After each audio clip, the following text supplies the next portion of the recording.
Olá pessoal, eu sou a professora Mariane, que estou aí trabalhando com vocês a disciplina então de legislação empresarial.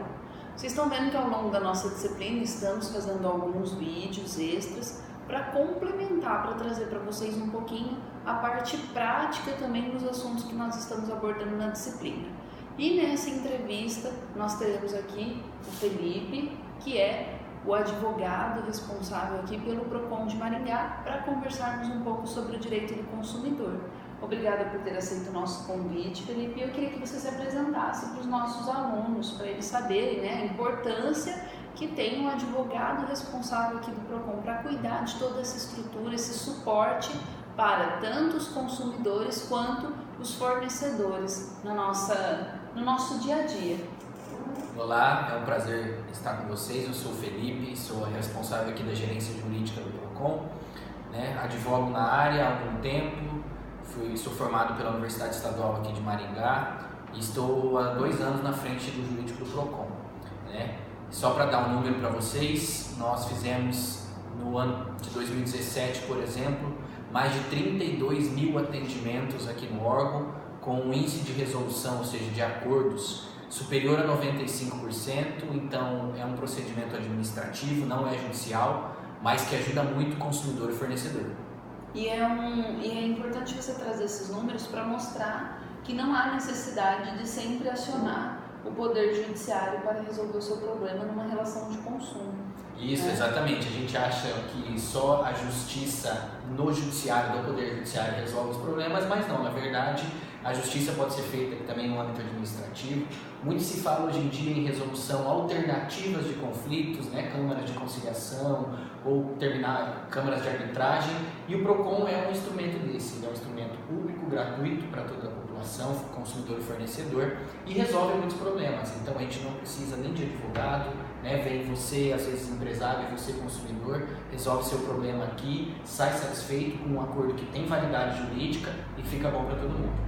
Felipe, eu acho que dos grandes pontos que os alunos perguntam, e nós até estávamos discutindo um pouco isso antes, é a forma que eu tenho, tanto enquanto consumidor e enquanto fornecedor, de me proteger em uma relação de consumo. Porque hoje, com esse consumo desenfreado, digamos até mesmo esse consumismo que nós temos, as pessoas às vezes querem entrar como concorrente naquele mercado e não tem um processo de produção ou de fornecimento de um serviço de forma detalhada, cautelosa, e colocam algo no mercado que possa trazer algum dano para o consumidor, e muitas vezes também ainda não é da nossa educação lermos manuais de instrução, por exemplo, para sabermos como usar aquele produto. Compramos algo e também naquela ânsia, naquela pressa, sede de satisfazer a nossa vontade, usamos um equipamento ou um produto ou adquirimos um serviço e não sabemos como ele funciona. Então, como que nós poderíamos nos proteger, tanto enquanto fornecedor e enquanto consumidor em uma relação? É importante destacar isso realmente. Temos uma fase pré-consumo e a fase do consumo propriamente dito. No pré-consumo, a gente salienta muito, principalmente para o consumidor, mas essa é uma ferramenta importante para o fornecedor, para o empresário. A pesquisa, Então o consumidor tem na sua mão as ferramentas de pesquisa de preço e qualidade, que ele pode encontrar na internet ou indo de loja em loja, gastando um pouquinho de tempo, mas que vale muito a pena, porque ele economiza e compra um produto de excelente qualidade pelo menor preço. Mas para o fornecedor, a pesquisa também é muito importante. A gente escuta muito falar de pesquisas mais de público, de marketing, mas às vezes fazer uma pesquisa sobre a qualidade do produto ou serviço que você vai disponibilizar no mercado é importante. O consumidor às vezes está querendo um produto que ele pagaria mais caro por uma qualidade maior, e você coloca às vezes um produto achando que o preço é o que vai ganhar, de uma qualidade inferior, e ele acaba causando danos e prejuízos que podem reverter até na falência da empresa, dependendo do tipo de prejuízo causado ao consumidor e à relação de consumo. Então, para ambas as partes, é muito importante conhecer aquilo que está comprando e aquilo que está vendendo. Quais são os seus riscos, quais são a sua aplicabilidade, se ele pode trazer prejuízos futuros ou não, Então, essa é a parte pré-venda, pré-consumo muito importante. Depois do produto em si, o consumidor ele precisa ficar muito atento, como você disse, aos manuais, né? É ali que estão todas as advertências também do produto. Então, não só as garantias e tipo de fabricação, contatos e como utilizar o produto, mas ali estão as suas advertências de uso. Então, não usar determinado produto de certa forma vem no manual, e o consumidor, ao não ler esse manual e aplicar aquilo que o fornecedor estava advertindo, pode causar aí uma responsabilidade exclusiva da vítima, exclusiva do próprio consumidor, não gerar nenhum tipo de dano que o fornecedor deve responder. Então é importante ler o manual em todos esses aspectos, e é importante também para o fornecedor se precaver e colocar no modo de utilização, seja um serviço ou um produto, todas as informações adequadas e claras, né? Hoje em dia existe legislação específica, é bom o empresário ficar atento a esse tipo de coisa, quanto ao linguajar, ao tamanho da letra, né? A quantidade do material de informações ali, ele é padronizado, então existem regras para isso, que o fornecedor pode se precaver. E é muito importante sempre se atentar, como você disse, a essas mudanças também que vão acontecendo dentro da legislação, quando eu falo do direito do consumidor, né? Até porque agora a gente tem a facilidade da internet, de fazer essa pesquisa, igual você mencionou, e aí eu já vou até aproveitar esse gancho e perguntar, porque também foi já objeto de questionamento em outros momentos, em outras disciplinas, com relação a essas plataformas digitais. Porque eu tenho lá, por exemplo, sites de busca, seja de produtos, ou de hotéis, ou de viagens, que funcionam muitas vezes como um intermediário.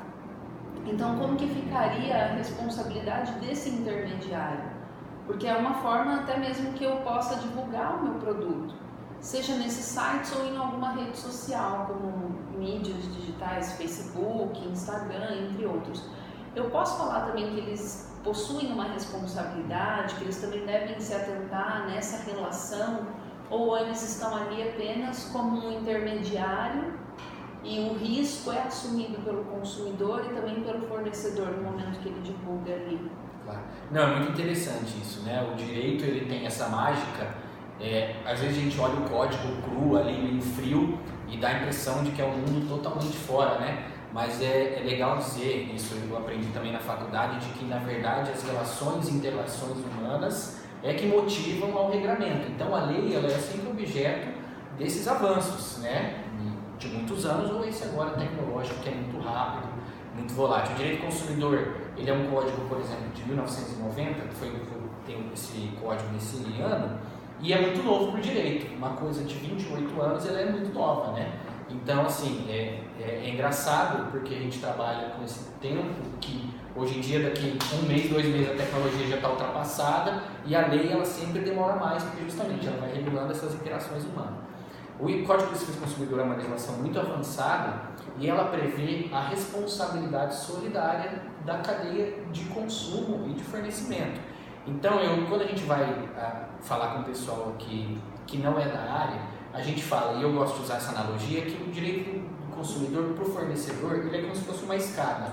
Então, o primeiro degrau é o cara que tem o insumo, o segundo degrau é quem vende, o terceiro é quem fabrica, o quarto degrau é aquele que distribui, o quinto é quem vende no atacado, e assim vai, quem vende no varejo, quem faz assistência técnica. É como se fosse uma escada, né? E todos eles estão interligados por um corrimão. Então, você tem a escada que você vai subindo, agregando valor no seu produto ou serviço, mas todos estão interligados. Então, a responsabilidade solidária é isso. Se você vai subindo um degrau, todos ali estão conectados, né, por um eventual problema naquele serviço ou produto. Então, o exemplo que você citou, de um site que intermedia o aluguel por temporada de um hotel ou de uma casa, ele também é responsável por qualquer problema que tiver nessa relação. Por quê? Porque ele ganha dinheiro com isso.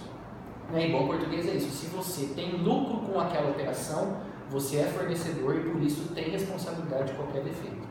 E aí, então, vamos aproveitar e só mencionar que agora a gente já tem outros aplicativos, né, de grupos de desconto, para você ir lá, baixa o aplicativo para adquirir desconto ou comprar um produto em um preço mais acessível. A ideia de ser aplicada é a mesma do que um site que divulga, ou aí eu precisaria ver certinho os termos que existem ali estipulados entre o dono desse aplicativo, quem fornece esse aplicativo, e como foi feito para aqueles que vão colocar o seu serviço à disposição nesse aplicativo. Os sites de desconto ou até que compilam promoções, eles também são responsáveis pela cadeia do consumo, pelo Código de Defesa do Consumidor, justamente por isso, porque eles fazem parte da aquisição do produto. Então, você ter chego à aquisição de um produto, seja um desconto de uma pizzaria, por exemplo, por aquele site, o coloca também como solidário, coloca como responsável por qualquer vício. Obviamente que existem discussões jurídicas sobre o nível de responsabilidade, mas dentro do Código de Defesa do Consumidor, todos os fornecedores estão ao mesmo nível. Isso é para proteger o consumidor que muitas vezes compra um produto por um intermediário, por exemplo, nem sabe de onde está vindo aquele produto. Então, essa cadeia de consumo, ela se estabelece, de fornecimento se estabelece para proteger o consumidor muitas vezes desamparado.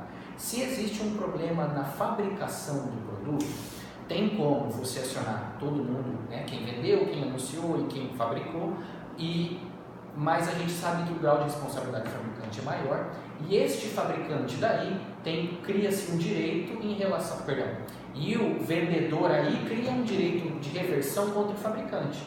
Então eu comprei um relógio e eu entrei com um processo, por exemplo, seja administrativo ou judicial, contra a vendedora e contra o fabricante desse relógio. Descobriu-se que o problema estava na fabricação. Para mim, consumidor, tanto a loja como o fabricante têm a mesma responsabilidade, mas entre eles muda. Então, se a loja foi penalizada financeiramente por um produto da fabricação, cria-se um direito desse lojista para com o fabricante, que pode rever, por exemplo, o pagamento de qualquer prejuízo financeiro.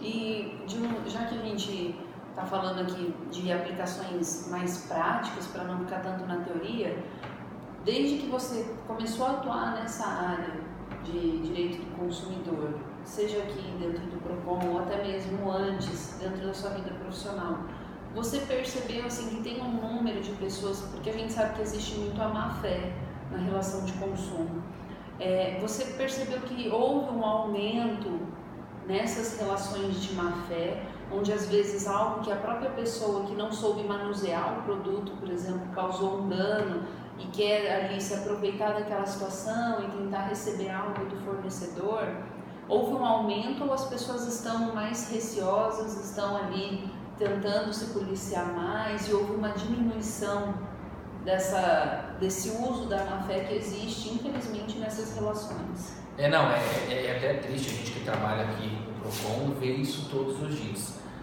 Conforme a internet, os smartphones e a tecnologia foi avançando, o consumidor ficou mais atento e começou a conhecer mais os seus direitos. Por isso, o número de reclamações aumentaram. Em consequência, o que vem com isso são as pessoas mal intencionadas. Elas sim existem. Nós nos deparamos com fatos corriqueiros aqui de consumidor que danifica o próprio produto para tentar receber um novo, de consumidores que escondem produtos em determinados estabelecimentos para tentar pegar ele posteriormente de graça. Por exemplo, no caso dos mercados, que produto vencido às vezes gera um novo não vencido para você, a responsabilidade do mercado, existem leis para isso. Tem consumidor que esconde mercadoria, bom, vai buscar depois. Então, assim, a má-fé, ela tende a crescer. Ainda bem que ela não cresce na maior proporção daqueles que reclamam e buscam a efetivação dos seus direitos, propriamente dito. Mas, sim, o número é grande e vem aumentando. Mas é importante destacar que, seja no processo judicial, seja no processo administrativo, o fornecedor consegue, se estiver bem documentado, provar a má-fé. O fornecedor consegue provar a má-fé do consumidor e não ter prejuízo nenhum. E só para a gente encerrar, então, fala-se muito no direito do consumidor, na educação do consumidor, que ainda falta essa educação. E até por isso que a gente enfrenta alguns problemas hoje dentro dessa relação de consumo. Eu queria que você deixasse daí uma mensagem para os nossos alunos, porque a gente tem alunos hoje espalhados por todo o Brasil, né, de norte a sul. E cada região tem uma forma particular de fazer o seu consumo, de adquirir os seus produtos e até mesmo de ter ali dentro do seu dia a dia alguns fornecedores preferidos. Aqui, às vezes, o produto que a gente mais consome no sul não vai ser o mesmo de uma região norte, nordeste, centro-oeste, assim sucessivamente. Mas eu queria que você deixasse uma mensagem de como nós educarmos as futuras gerações, porque a gente tem que passar também isso para os nossos filhos, né? A forma correta de se consumir, como que ele deve usar, que ele não deve querer agir de má fé, que ele deve sempre, tem que comprar um livro na escola, mas vamos pesquisar primeiro, tem que comprar o material, vamos pesquisar também primeiro o preço, principalmente porque na época de aquisição de materiais escolares ocorre aquele boom, né? Aquela altíssima inflação e tudo mais. Então eu queria que você deixasse uma mensagem para a gente encerrar a entrevista de como educar essas futuras gerações, do que a gente pode fazer para melhorar essas relações de consumo no futuro. Não, a educação do consumo ela é muito ampla, né? Nós temos inclusive materiais didáticos disponíveis na internet para você educar, seja uma criança, um adolescente ou até adultos, né? E que permeiam várias etapas do consumo. A educação financeira, por exemplo, faz parte do consumo, ele é muito importante. Então, conseguir organizar os seus gastos, né? Fazer planilhas de despesas e receitas, vida pessoal, profissional também, seja da sua empresa, né? Ou da sua casa, porque assim você consegue administrar melhor o seu dinheiro e com isso consumir, né? Nós sabemos que quem tem dívida não consome, você ali na verdade é consumido pela dívida. Então a educação financeira é um grande passo para um consumo saudável e também começar a se atentar a esse consumo desenfreado daquilo que nós podemos evitar e melhorar na cadeia de consumo, né? Então usar o material reciclável, usar o material descartável, mas que não agrida tanto a natureza, passa também, então, seja pela educação ambiental. E por fim, como eu disse no começo, a maior ferramenta que o consumidor tem para poder economizar e efetivar de fato os seus direitos é a pesquisa. Pesquisar preço, denunciar aqueles também que estão agindo de má fé, seja ele um consumidor ou fornecedor, para que assim a relação de consumo entre empresa e consumidor seja sempre mais saudável, pois, como eu falei, quanto menos dívida e mais atento aos seus direitos, mais você irá consumir, e isso fomenta toda a cadeia. Felipe, eu queria agradecer essa entrevista rápida.